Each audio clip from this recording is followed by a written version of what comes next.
नमस्कार, हमारे छत्तीसगढ़ देख रहे हैं आप। मैं हूं आपके साथ भावना त्रिपाठी। चौकसी ग्रुप ऑफ कॉलेज के मैनेजिंग डायरेक्टर डॉक्टर आशीष जायसवाल से हमारे संवाददाता ने खास बातचीत की।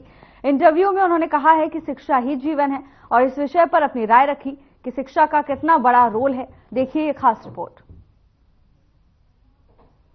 मैं एआई पे पूरी तरीके से डिपेंडेंट होना पसंद नहीं करूंगा। मैं नहीं चाहूंगा कि मेरी निजी जिंदगी, मेरी पर्सनल जिंदगी कंट्रोल एआई करे, वो मुझे बताए कि क्या सही है क्या गलत है, क्योंकि after all AI is made by humans और अगर वो ही हमें चलाने लगेगा, जिस दिन ऐसी स्थिति आएगी फिर आपके अपने ऊपर कंट्रोल नहीं होगा। तो पूर्णतः टेक्नोलॉजी बेस्ड होना तो मैं पसंद नहीं करूंगा और उम्मीद भी यही करूंगा कि ये चीज आगे हार्मफुल ही होगी।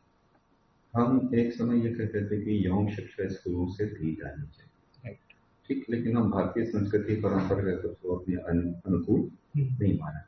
इंटरनेट जब आया उन्होंने सारी मर्यादाएं और सारी योजनाएं तोड़ दी। एआई से कैसे बच पाएंगे, क्योंकि वो भी इंटरनेट के मतलब बहुत सुलभ है और लगभग फ्री है। हाँ, प्रॉब्लम वही है। देखिए, साइबर लॉज टफ होना जरूरी है। आज कुछ विश्व की कुछ कंट्रीज में यूथ्स के लिए मोबाइल यूजेज के नियम कायदे बन रहे हैं कि आपको इतने घंटे ही मोबाइल इस्तेमाल करना है। तो एजुकेशन के साथ साथ कैसे अवेयर कर सकते हो, कैसे सेव कर सकते हो?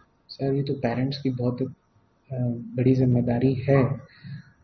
मैं भी एक पेरेंट हूँ, तो मेरा भी कंसर्न होता है कि मेरी बच्ची जो मोबाइल इस्तेमाल करती है तो वो एक टाइम लिमिट तक ही रहे, क्योंकि आज इस चेंज के मोबाइल में वो सारी पावर है कि वो आपको आगे भी बढ़ा सकती है और बर्बाद भी कर सकती है। तो हमको being an parents, being an society के लीडर, हमें ये रिस्ट्रिक्शंस खुद पे साथ साथ बच्चों पे लाना चाहिए। एंड एक छोटी सी चीज़ है कि बच्चे वो करते हैं जो वो देखते हैं, वो नहीं करते जो हम सिखाना चाहें। तो पेरेंट्स से या किसी से भी मैं यही उम्मीद करूंगा कि अपने बच्चों को अगर आप कुछ ऐसी चीज़ सिखाना चाहते हैं रिस्ट्रिक्शंस, तो पहले खुद पे लाना पड़ेगा। Professional education. तो भारतीय पाठ्यक्रम में एआई को कितनी इजाजत दी जानी चाहिए? भारतीय पाठ्यक्रम में एआई को ये एक थोड़ा सा मुश्किल सवाल इसलिए है कि हम जज उसको नहीं कर सकते, क्योंकि एक इतनी विविधता है कि उसको कैसे पाठ्यक्रम के हिसाब से रोक दे कि ये पढ़ाओ और ये ना पढ़ाओ। फॉर एग्जाम्पल, हम उम्मीद करते हैं कि एआई निष्पक्ष हो, और आज चाइनीज जो डीप सीक है उस पर जब ये सवाल डाला गया कि अरुणाचल प्रदेश कहाँ का हिस्सा है, तो उसने जवाब दिया कि मैं इसका जवाब नहीं दे सकता क्योंकि उसकी प्रोग्रामिंग वैसी है। तो यहाँ पर ये चीज तो क्लियर हो गई कि एआई भी कंट्रोल्ड है, तो शिक्षा पे उसका कितना हाथ है वो भी तरीके से गवर्नमेंट उस पे कर सकती है। आप उसी खतरे की ओर आगाह कर रहे थे कि एआई को भी कंट्रोल किया जा सकता है। हाँ, क्योंकि ठीक है, स्वतंत्र है और बहुत वाइड है, लेकिन फिर भी वो बायस हो सकती है और प्रूवन है। ऐसा नहीं है कि वो ओपन है, हमारा कोई कंट्रोल नहीं है। ये चीज अभी है तो आगे भी हो सकती है, और गवर्नमेंट चाहे तो उसको भले के लिए कर सकती है। यूथ रोते हुए भी पाए गए थे क्योंकि उसके बिना वो रह नहीं पा रहे थे। तो आप ये कल्पना करिए कि बिना मोबाइल के रहना बड़ा मुश्किल है, बट गवर्नमेंट चाहे तो ये पॉसिबल है। इस पे कुछ चीजों में तो गवर्नमेंट को अपना स्ट्रिक्टनेस लाना पड़ेगा, चाहे वो साइबर लॉज हो, मोबाइल यूजेज हो, क्या इंटरनेट पे अवेलेबल होना चाहिए क्या नहीं होना चाहिए, ये सारी चीजें इस पे गवर्नमेंट के रिस्ट्रिक्शंस के बिना मुश्किल है। और रही स्कूल पे यौन शिक्षा की बात, तो वो मेरा विचार है कि वो होना चाहिए था, और अगर आज भी लागू होता है अच्छे से तो वो भी है एक पॉजिटिव चीज है, उसमें कहीं भी कोई नेगेटिविटी नहीं। इंटरनेट से वो सही चीजें बच्चों को अभी भी नहीं मिल पा रही, जो क्योंकि हम उसको शिक्षा के रूप में नहीं ले रहे हैं, हम उसको एक क्या बोलेंगे कि आनंद के रूप में या एक मिसलीड होने के रूप में। हाँ, और वो हमको गलत रास्ते पे ले जाती है। हमें शिक्षा के रूप में नहीं मिल रही, वो हमें फ्री मिल रही है। और कहते हैं ना कि फ्री की आदत बेकार है, कि जो मैंने थोड़ी देर पहले बताया कि एनईपी में स्किल बेस्ड एजुकेशन पे काफी फोकस किया गया। ये कायदे से इंडिया में बहुत सालों बाद आया है। अमेरिका जैसे देश में स्कूल टाइम से ही स्किल बेस्ड एजुकेशन रहती है। मैंने देखा है, मैं गया नहीं हूँ बट मैंने पढ़ा और देखा कि वहाँ पर स्कूलों में आपको साइकिल बनाने के लिए भी स्किल्ड किया जाता है। हमारे यहाँ पर ये काम बोला जाएगा तो लोगों को छोटा लगता है कि अरे मेरे को साइकिल बनाना सिखा रहे हैं। वहाँ पर बच्चों को और भी चीजें सिखाई जाती हैं, चाहे वो कारपेंटरी शॉप हो, मनोविज्ञान की ओर इशारा कर रहे हैं। हाँ, कि बच्चों को पहले से ही इन चीजों के लिए रेडी किया जाता है कि आप अगर आगे जाकर बहुत अच्छी जॉब में नहीं जा पा रहे अपनी एजुकेशन के बाद, तो एटलीस्ट आप खाली नहीं रहोगे, आप इतने स्किल बेस्ड रहोगे कि कुछ तो आप कर सकते हो अपनी लाइफ से। आप गलत दिशा तरफ जाने से अच्छा आप अपने स्किल्ड पे जाइए, आप उसे अपने जॉब पे जाइए। तो ये जो गवर्नमेंट की विश्वकर्मा योजना, ये भी उसी का ही पार्ट है, कहीं ना कहीं वहीं से लिया गया स्टेप है जो थोड़ा सा रिडिफाइंड है। कौशल की तरफ सरकार अब ध्यान दे रही है, क्योंकि जैसा पूरा विश्व अब उन्नत टेक्नोलॉजी की ओर बढ़ रहा है और कुशलता चाहता है, हमारी शिक्षा उसके लिए उतनी सहायक नहीं है। एक चीज आपने शुरू में कही थी कि उद्योगों के साथ जो हमारा तालमेल है उसको सुगम बनाने के लिए कुछ किया जाना चाहिए। क्या सोचते हैं, क्या कोई प्लान है आपके पास यहाँ? देखिए, उद्योगों को अपना, जैसे हर उद्योग को अपना एक अमाउंट ऑफ फंडिंग, जिसको CSR एक्टिविटी कहते हैं, सोशल कॉर्पोरेट रिस्पॉन्सिबिलिटी, उसमें लगाते हैं। तो वैसे ही उनको एक रिस्पॉन्सिबिलिटी स्टूडेंट्स के लिए भी बनती है, क्योंकि बच्चा कहीं से भी पढ़े, कोई से भी कोर्स से पढ़े, वो जाता है उसके बाद उद्योग में ही रहा है। वो उद्योग कोई भी हो सकता है, IT industry, heavy industry, pharmaceutical industry and what ever. तो हर इंडस्ट्रीज को अपना एक पोर्शन आगे आने वाले इन स्टूडेंट्स पे लगाना चाहिए, ताकि वो इन्हें तभी से पॉलिश कर सके। आगे जाके उद्योगों को भी ये प्रॉब्लम नहीं होगी कि जो हमें वर्कर्स मिल रहे हैं या प्रोफेशनल्स मिल रहे हैं वो अनस्किल्ड हैं, अनपॉलिश्ड हैं। क्योंकि हम देखते हैं जॉब प्लेसमेंट में कि कंपनी आती है और वो बच्चों को ये बोल के रिजेक्ट कर देती है कि दे आर नॉट रेडी, वो हमारी डिमांड के हिसाब से रेडी नहीं। उन बच्चों के लिए इंटर्नशिप की घोषणा की थी जो उद्योगों में जाकर के सीखना चाहते हैं, जो उद्योगों में जाकर के इंटर्नशिप कर सकते हैं, जिनको 5,000 रुपये प्रति माह कम से कम उसका वजीफा दे देता है। वो बजट से अब ये बजट का समय आ गया। क्यों नहीं बच्चे जागरूक हो पाए, क्यों नहीं इस योजना सफल हो पाए? पहली चीज तो है कि अवेयरनेस की कमी, जो बहुत इंपॉर्टेंट है। आज हम NEP भी लागू कर रहे हैं, 2020 है, आज हम 2025 पे हैं। प्रॉब्लम वही है, अवेयरनेस की कमी। जैसे गवर्नमेंट चुनाव के टाइम प्रचार में हजारों करोड़ लगाती है, इन चीजों पे उसका 1% भी नहीं लगाएगी तो अवेयरनेस कैसे होगा? हर एक जिले में कलेक्टर को दिशा निर्देश हो कि आप इसका कैंप लगाइए, स्कूलों तक ये चीज प्रॉपर पहुंचाइए। अधिकतर आदेश खाना पूर्ति होकर पेपर वर्क तक सीमित हो जाते हैं। चाहे तो सब चीज पॉसिबल है, और इतनी अच्छी नीति गवर्नमेंट ने बनाई है तो सिर्फ पेपर वर्क के लिए नहीं बनाई है, बट एग्जीक्यूशन कहीं ना कहीं प्रॉब्लम। आशीष जी, सरकार ने नई शिक्षा नीति लाई है जी, आपको लगता है कि जो क्योंकि आपका कॉलेज है तकनीकी कॉलेज है और मेडिकल की भी शिक्षा आपकी मिलती है, इसमें नई एजुकेशन पॉलिसी कहाँ तक सहायक है और नई एजुकेशन पॉलिसी वास्तव में है क्या? देखिए, जो ये NEP 2020 गवर्नमेंट ने लागू की है, वैसे इस वक्त बोला जाए तो इसको हमारे देश को ज़रूरत भी है, क्योंकि हम एक बहुत पुराने नीति पे चल रहे थे और अमेंडमेंट में कुछ चीज़ें अच्छी हैं, कुछ चीज़ें चुनौतीपूर्ण हैं। अच्छी चीज़ें ये हैं कि बच्चों को इस पे मल्टीपल एंट्री मल्टीपल एग्जिट्स का ऑप्शन मिला है। मतलब कि बच्चा चाहे तो बीच में पढ़ाई छोड़ रहा है और फिर कुछ टाइम बाद उसका वापस से ज्वाइन करने का मन है वो कर सकता है। एक साथ वो मल्टीपल कोर्स कर सकता है अगर उसके क्षमता है, तो ये उसके फायदे हैं। और इसमें मातृभाषा में हमारे उनको शिक्षा प्राप्त करने के अवसर हैं। कुछ कोर्सेज जो पहले ईयरली होते थे, मतलब जिनकी परीक्षा सालाना हो रही थी, उसको सेमेस्टर वाइज कर दिया, ये भी NEP में ही है। फिर साथ साथ अगर देखा जाए तो इसमें स्किल पे बहुत फोकस किया है गवर्नमेंट ने, मतलब स्किल बेस्ड ट्रेनिंग पे, स्किल बेस्ड एजुकेशन पे, नई टेक्नोलॉजी। तो NEP में कोई चीज ऐसा जो आप महसूस करते हैं कि इसमें मिसिंग हो गई है, ये भी शामिल हो जानी चाहिए?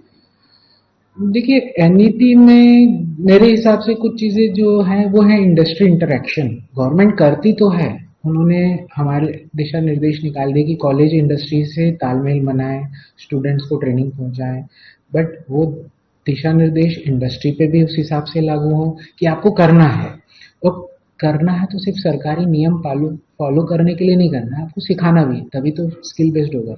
नहीं तो बच्चा इंडस्ट्री के चक्कर लगाएगा और कहीं से भी सर्टिफिकेट जुगाड़ कर दे देगा, क्योंकि उसको एक प्रोसीजर फॉलो करना है। तो ये है। फिर हमारे टीचर्स की एक प्रॉपर ट्रेनिंग होने की बहुत ज़्यादा ज़रूरत है कि आप अभी के वक्त पे क्या मार्केट में चल रहा है। देखा जाए, देखिए कंप्यूटर का युग है, आर्टिफिशियल इंटेलिजेंस पे आज हम देख रहे हैं, आज ही की न्यूज़ है कि चाइना का जो नया आर्टिफिशियल ऐप आया है डीपसीक, उसने जो दुनिया में अभी जो टॉप की कंपनी थी एनवीडिया, उसका मार्केट पूरी तरीके से हिला दिया। तो यही है, आज अगर हम यहाँ पर किसी स्टूडेंट से बात करें तो वो ये बोलेगा सर एआई पे आप डीपसीक की बात कर रहे हैं, अभी हम सीएस की बेसिक लैंग्वेजेस पे वर्क कर रहे हैं यहाँ, तो हम बहुत पीछे हैं। तो ये तो चेंजेस हमें चाहिए ही चाहिए। आवश्यकता मानते हैं कि आने वाले समय में एआई का प्रशिक्षण हर प्रोफेसर के लिए पढ़ाना के लिए जरूरी है।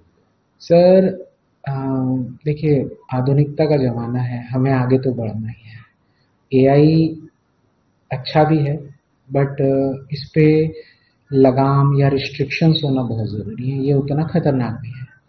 तो इसको पूरी तरीके से नकारना सही नहीं, और पूरी तरीके से इस पे डिपेंडेंट होना भी सही नहीं। नकार तो सकते ही नहीं, नकार इसलिए नहीं सकते, जैसे कई बार हम सोचे कि हम एआई के बिना काम कर लेंगे, तो काम तो अभी तक चल रहा था, बट आपको अगर आगे बढ़ना है और तेजी से, तो आपका एआई आपकी मदद करेगा। बट हमें अगर इस पे रिस्ट्रिक्शंस लाने पड़ेंगे, वो रिस्ट्रिक्शंस सॉफ्टवेयर के माध्यम से, उसकी प्रोग्रामिंग के माध्यम से, यही एक तरीके हैं और क्या नहीं। फिर टेक्नोलॉजी का जो यूजेस है वो बहुत इंपॉर्टेंट है। हमारे यहाँ पर इंडिया में आज भी देखा जाए तो साइबर लॉज बहुत वीक हैं, पुअर है। मतलब आप साइबर लॉज के तहत किसी को डिफेम कर दीजिए, किसी का चेहरा किसी पे लगा दीजिए और आप उसको बदनाम कर दीजिए, तो आपके ऊपर कोई बहुत ज़्यादा स्ट्रिक्ट एक्शंस नहीं है। तो ये जब तक स्ट्रिक्टनेस नहीं आएगी, इस पे लगाम लगाना थोड़ा सा प्रॉब्लम है। जो सरकार की नीति है स्किल बेस्ड पे लाने की, तो यही कि बच्चा या स्टूडेंट अगर वो स्किल बेस्ड रहेगा तो खुद से अपना जीवन यापन करने का सक्षम बन पाएगा। तो ये उसके प्रॉफिट्स हैं। चुनौतियां ये हैं कि ये नई शिक्षा नीति, हमारा जो देश है इतना बड़ा देश है, उसमें सरकारी स्कूल, जहाँ पर हम बोलते हैं कि सरकारी स्कूलों की व्यवस्था इतनी अच्छी नहीं है या उसका स्तर इतना अच्छा नहीं है, वहाँ तक पहुँचाना और हर एक स्टूडेंट और हर एक टीचर को उसके समकक्ष लाना कि उन्हें पता चले कि उन्हें क्या करना है, ये उसकी सबसे बड़ी चुनौती रहेगी। भारत में कुछ समय पहले तक था कि बुनियादी शिक्षा प्रशिक्षण केंद्र हुआ करते थे, जिसमें प्राथमिक शिक्षकों को ट्रेनिंग भी दी जाती थी और माध्यमिक शिक्षकों को। आपको लगता है कि उसमें भी कुछ चेंज होना चाहिए? चेंजेस तो बिल्कुल ज़रूरी है। देखिए बुनियादी शिक्षा, हायर एजुकेशन या लोअर एजुकेशन, डेली मार्केट के हिसाब से, मार्केट से मेरा मतलब है जो हमारा वर्किंग कल्चर है, हम आज जो पढ़ रहे हैं, मैंने आज से 20 साल पहले जो पढ़ाई की है, आज वो पढ़ाई काम नहीं आएगी, क्योंकि मार्केट में उससे आधुनिकता बढ़ चुकी है, टेक्नोलॉजी चेंज हो चुकी है। तो हमको ये ट्रेनिंग दोनों लेवल पे चाहिए, स्टूडेंट्स के साथ साथ उन शिक्षकों के लिए भी चाहिए जो इसे पढ़ाना चाहते हैं। सिर्फ बच्चों को ट्रेन कौन करेगा? टीचर ही करेगा। Arpa river valley international school के संचालक गुरु मेहर सिंह चावला ने हॉल में अपने इंटरव्यू में कई मुद्दों पर बात रखी है। बता दें कि उन्होंने वर्तमान शिक्षा पद्धति पर नजर डाली। देखिए इस खास रिपोर्ट में।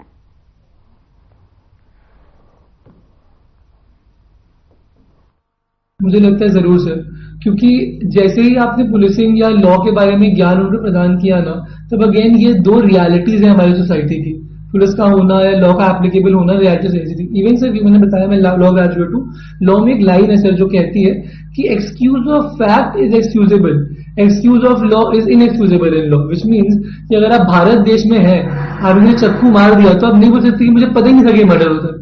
तो आपको पता होना चाहिए, आप कर लो।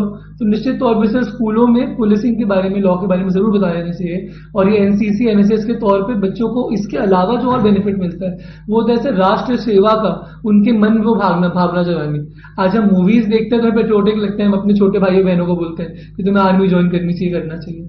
यही बचपन से अगर हम देख पाए, अगर हम बचपन से इन चीजों को जुड़ पाए, हमारे स्कूल के बच्चे सर जो एनसीसी एनएसएस को ज्वाइन करते हैं उनकी पर्सनैलिटी अलग होती है सर। निश्चित तौर पर इन ऑर्गेनाइजेशंस का डिसिप्लिन प्रोसीजर वो तो खैर नो डाउट स्पॉटलेस है, पर उसके अलावा भी जो इम्पैक्ट इन पे पड़ता है वो बहुत जरूरी है इस देश की और पेट्रियोटिज्म। उतने कारगर नहीं है कि जितना एज अ कंटिन्यू करें या कंपलसरी करें इसको, बिल्कुल एज ए कोर्स। बिल्कुल सर। तो इसके लिए सर क्या होता है आजकल ना, वैल्यू एजुकेशन का दोबारा बहुत ज्यादा अप्रोच बढ़ रहा है। हमारे स्कूलों में भी जो क्लास 1 से क्लास 8 तक के बच्चे हैं उनके पास वैल्यू एजुकेशन का हर हफ्ते एक पीरियड होता है। विच मीन्स अगर स्कूल 40 हफ्ते हो 40 पीरियड होता है।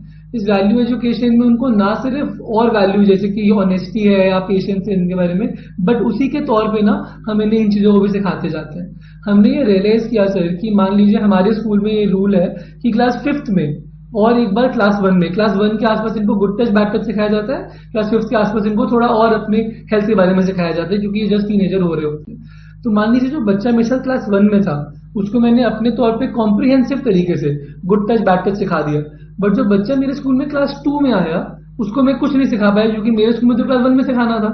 अब पता नहीं वो अपने स्कूल से क्या सीख के आया हो क्या नहीं सीख के आया हो। मान लीजिए उसके पुराने स्कूल में क्लास 3 में सिखाते हो गुड टच बैड टच और मेरे में क्लास 1 में सिखाते हैं। अब वो आया क्लास 2 में तो उसने तो मिस कर दिया ना दोनों तरफ से। इसीलिए सर हमने अपने स्कूल में भी ये किया और कई और लोग भी ये कर सकते हैं कि वैल्यू एजुकेशन की क्लासेस में ना सर मुझे ऐसा लगता है कि हमारी जो करिकुलम है जो हम आज फॉलो करते हैं, मैं इसका पहले भी एडवोकेट रहा हूं, मैं आगे भी से एडवोकेट करूंगा इस बात को कि हमारे करिकुलम में ना हमारे देश की कहानियां शायद कुछ कम है। निश्चित तौर पे आजकल हम काफी बुक्स में देख रहे हैं कि इंडियन वैल्यूज पे बुक्स आ रही हैं, लोग आगे बढ़ाएंगे वैल्यू एजुकेशन में, बट मुझे लगता है जो हमारी कहानियां हैं ना जो हम बुक्स के थ्रू या जो हम मूवीज के थ्रू देख रहे हैं, अगर वो हम बच्चों को एक कम उम्र से उनके करिकुलम में उनकी पढ़ाई में इंक्लूड कर दें तो शायद वो उन्हीं सब वैल्यूज को एक इंडियन फॉर्मेट में सीखेंगे। मैं कई बार ये कहता हूँ सर कि मुझे गुड मॉर्निंग से बेहतर नमस्ते बोलना लगता है क्योंकि वो हमारे दिल से ज्यादा करीब है और शायद ज्यादा आगे भी हमें लेके जाएगा हमारे देश में। हमारे परिवार में सर सर हमेशा से ही था, मैंने बचपन से पंचतंत्र की, जकार्ता की, अमर चित्र कथा की कहानियों को पढ़ा है और इन कहानियों को पढ़ने से ना सिर्फ मैंने हमारे माइथोलॉजी और हमारे कल्चर हमारी हिस्ट्री को जाना है बल्कि उनसे बहुत कुछ सीखा भी है। तो अगर भारत सरकार, भारत का एजुकेशन पॉलिसीज अगर इस तरफ आगे बढ़ती हैं, इन इंक्लूजन्स पे जाती है तो मैं बहुत खुश होऊंगा और मानूंगा कि वेलकम इनिशिएटिव है जो हमारे बच्चों को डेफिनेटली अपने देश के लिए और ज्यादा गौरवान्वित फील करेगा और जरूर आगे बढ़ाएगा राष्ट्र सेवा के इस महत्वपूर्ण टॉपिक को। मेरा ये मानना है कि अगर आप सिर्फ अपनी स्कूली पढ़ाई या बुकिश नॉलेज पे डिपेंडेंट रहते हैं तो आप रियल वर्ल्ड के लिए तैयार नहीं होते। मैं आपको छोटा सा एग्जांपल देता हूँ। हमने अपनी 12वीं तक की पढ़ाई इन अच्छे स्कूलों से ही की थी और हमें काफी अच्छे कॉलेज बैंगलोर में पढ़ने भी गए थे। येट मेरा एक खुद का ही बहुत निजी दोस्त था जिसको जब फीस जमा करनी पड़ी कॉलेज तो उसको चेक बनाना नहीं आता था। पता नहीं था कि चेक में क्या लिखना होता है, चेक कैंसिल कैसे होता है, क्या मार्किंग करनी होती है। वही बच्चा जो दिल्ली के बहुत बड़े स्कूलों से पढ़ा है, आज एक अच्छे कॉलेज में, बट उसको ये आता नहीं था। ये इसने हमें सिखाया और आपको आज हमें आज बताता है, हमारे व्यूअर्स को भी बताता है कि फाइनेंशियल लिटरेसी भी उनमें से एक स्किल है जो गवर्नमेंट प्रमोट कर रही है, कितनी जरूरी है ये स्किल। क्योंकि अगर एक इंसान कितना भी पढ़ ले आखिर इवेंचुअली काम करेगा तो पैसे कमाने के लिए करेगा। अगर उसको अपनी फाइनेंशियल लिटरेसी के टर्म्स नहीं आते, उसी में काम करना नहीं आता, तो आखिर कब तक कोई उसके लिए इन कामों को करेगा। निश्चित तौर पे हम जैसे और उन जैसे और बच्चों के पास लोग होते होंगे ये करने के लिए, पर जब ये मौका आया तब खुद भी तो करना आना चाहिए। कर्नाटक में जाए, आप उड़ीसा में जाए तो इन तीनों की, उड़िया, बांग्ला, कन्नड़ा, ये सारी भाषाओं को ही भाषा का अप्रिसिएशन दिया जाता है एंड हेंस इन्हें पढ़ाया भी जाता है। यहाँ तक कि मैं आपको बताऊं, जब मैं कॉलेज में बैंगलोर में था सर, तो हमें हमारे पहले साल में कन्नड़ा पढ़ाई जाती थी। तो मैं आपको बता सकता हूँ कि शायद मुझे कन्नड़ा मेरी खुद की मातृभाषा गुरुमुखी से शायद थोड़ी ज्यादा आती है क्योंकि वो मुझे पढ़ाई गई है। तो ये निश्चित तौर पर ये बात सच है सर कि इससे बहुत बेनिफिट होगा घर पे भी और बच्चों को अपने कल्चर को समझने में भी, और जो कल्चरल हेरिटेज को हमको आगे बढ़ाना है जिसके लिए हमारा देश जाना जाता है। भारत को यूनिटी इन डाइवर्सिटी के लिए जाना जाता है, कल्चरल हेरिटेज के लिए जाना जाता है। उस कल्चर को आगे बढ़ाना हमारी और आपकी और फॉरेस्ट पॉलिसी की नंबर 1 प्रायोरिटी है और होनी भी चाहिए। बैंगलोर से करा, मैं एक लॉ ग्रेजुएट हूँ तो हमने लॉ की पढ़ाई की, ज्यादा सब कुछ इंग्लिश में ही किया।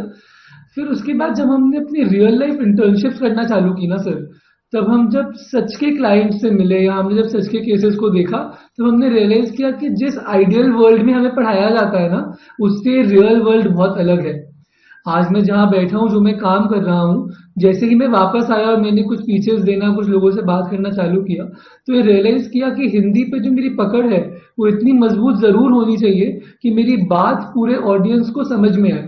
कई बार हमारे पास जब पेरेंट्स आते हैं तो ये पूछते हैं कि सर आपका स्कूल इंग्लिश स्पोकन है कि नहीं, इंग्लिश मीडियम है कि नहीं। उन्हें हम सबसे अच्छा जवाब जो अब देते हैं अपने एक्सपीरियंस से वो यही देते हैं कि एक छोटा बच्चा है सर, मान लीजिए बाहर झूला झूल रहा है, अगर मैं इस बात को पकड़ के बैठ जाऊं कि इसको बोलना तो इंग्लिश में ही है, मैं बोलूं बेटा please don't swing too fast, you may fall, उसे इंग्लिश अगर नहीं आती तो वो फिर भी गिर जाएगा।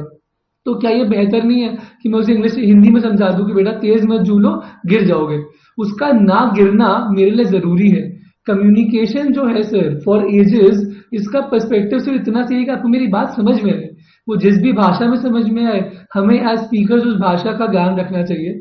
तो ये बात सच है कि कंडीशनिंग इंग्लिश की तरफ की जा रही है, पर मैं इस बात को एक्सेप्ट और अप्रिशिएट करता हूँ कि हिंदी को उतनी और उससे ज्यादा, मेरे हिसाब से तो उससे ज्यादा ही प्रेफरेंस दी जानी चाहिए, क्योंकि ये हमारी भाषा है। हिंदी पूरे देश की भाषा, लेकिन ये भी सत्य है कि पूरे देश में हिंदी नहीं बोली जाती और एक्सेप्टेबल भी नहीं है। कम्युनिकेशन की भाषा तो ही है। अब जो नई शिक्षा नीति आई है उसमें त्रिभाषा का फार्मूला लाया गया है। एक तो जो मातृभाषा है, एक हिंदी और एक इंग्लिश। बच्चा घर में कंफ्यूज होगा या उसको ये चीजें हेल्प करेंगी? डेफिनेटली सर, इसमें भी अगेन दो पक्षों में जवाब दूंगा मैं आपको। एक तो जो उसके घर पे इम्पैक्ट है और एक जो बच्चे के जनरल एजुकेशन पे इम्पैक्ट है। मैं एक पंजाबी फैमिली से बिलोंग करता हूँ, हम सिख हैं। मैं अपने घर पे कुछ साल ही रह पाया, ज्यादा समय हॉस्टल में रहा। इस कारण से जो हमारी भी मातृभाषा है ना, उसमें भी मैं इतना कॉन्फिडेंट नहीं हूँ कि आप मुझे जब बोले तो मैं बोलना चालू कर दूं। इस बात का भी मुझे कभी भी समझ में नहीं आया कि इसमें डाउन कमिंग क्या है, बट अब रिसेंटली समझ में आता है कि बिकॉज ऑफ दिस फैक्ट मैं उतना कनेक्ट अपने आप से, अपने कल्चर से ही नहीं कर पाता। अगर मुझे मेरे स्कूल की तरफ से इंग्लिश पढ़ाई गई, मैथ पढ़ाई गई, साइंस पढ़ाई गई, हिंदी पढ़ाई गई, तमाम और सब्जेक्ट्स पढ़ाए गए, तो ये सब तो मैंने अपनी जिंदगी भर पढ़ा और पढ़ते पढ़ते आगे बढ़ा। बट क्योंकि मुझे कभी मेरी मातृभाषा कंपल्सरीली पढ़ाई नहीं गई ना, तो ये मेरी जिंदगी का एक बहुत इंपॉर्टेंट पार्ट कभी बन ही नहीं पाई। तो अब जो एनईपी आ गया है सर, उसके तौर पे जैसे ये ट्रिपल भाषा, ट्रिपल लैंग्वेज का आता है, मैं इसे पूरा सपोर्ट करता हूँ। 1980 से एक ये कोशिश चल रही थी, बल्कि हम थोड़ा पीछे चले जाएं, कि भारत में जो संपर्क की भाषा है, जो शिक्षा की भाषा है, वो अंग्रेजी भाषा हो, क्योंकि पूरे विश्व में जो लगभग तकनीक है, साहित्य है, जो हिसाब से उसमें अंग्रेजी भाषा काफी आसान होती है। लेकिन देखा ये भी है कि अगर अपने देश की भाषा को अगर हम किनारे कर देते हैं तो बात जम नहीं पा रही थी। ये बताएं कि इस 40 साल में कितना अंतर आया और क्या रुझान आप महसूस कर रहे हैं? जरूर। तो इसका मैं आपको जवाब दो कक्ष में दूंगा। पहला तो इस बात पे बताना चाहूंगा, जो हिंदी और इंग्लिश का यूज है, जो उसका इस्तेमाल हम करते हैं, तो जिस एजुकेशन की शैली से आप बात कर रहे हैं, उसी से मैं भी उसी में पला बड़ा हूँ, आगे रहा हूँ, स्कूलों के थ्रू, कॉलेजेस के थ्रू। तो निश्चित तौर पे दोनों ही स्कूल्स और कॉलेजेस जिनमें मैं पढ़ा हूँ, जिनमें मैं आगे रहा हूँ, उन सब में हमारे को काफी इंग्लिश पुश की जाती थी कि अगर आप इंग्लिश में अच्छे से बात करते हैं, अगर आपकी इंग्लिश स्ट्रांग है, तो आपको प्रेफरेंस दी जाती थी कई चीजों में, और ये आगे बढ़ता था। तो उस कंडीशनिंग से आगे बढ़ते साथ ना, हमने कभी भी इस बात को रियलाइज ही नहीं किया कि हमारी जो मातृभाषा है, जो हमारी ग्राउंड की लैंग्वेज है हिंदी, उस पर भी हमारा बराबर एक्सीलेंस होना चाहिए, इफ नॉट ज्यादा या कम, बट कम से कम इतनी तो होनी चाहिए। न सिर्फ एक प्रांत को पहचान देती, बल्कि उस कंप्लीट जो एटमॉस्फेयर उसको वो आइडेंटिफाई भी करती है। छत्तीसगढ़ में जो भाषाएं हैं, बहुत वैविध्य है, हमारे को लगता है कि लगभग हर राज्य में होगा। सरकार कैसे सामंजस्य से बैठाएगी, क्योंकि छत्तीसगढ़ में छत्तीसगढ़ी ही एकमात्र भाषा नहीं है, हल्बी भी है, गोंडी भी है, और भी अलग अलग भाषा है। हम ये कहते जरूर है कि छत्तीसगढ़ है और भाषा इसकी छत्तीसगढ़, लेकिन अकेली छत्तीसगढ़ी छत्तीसगढ़ को रिप्रेजेंट नहीं करती। सो जनरली जिस तरीके से हिंदी को या इंग्लिश को आइडेंटिफाई किया। फिलहाल के लिए बस इतना ही। जल्द हाजिर होंगे नई अपडेट्स के साथ। नमस्कार।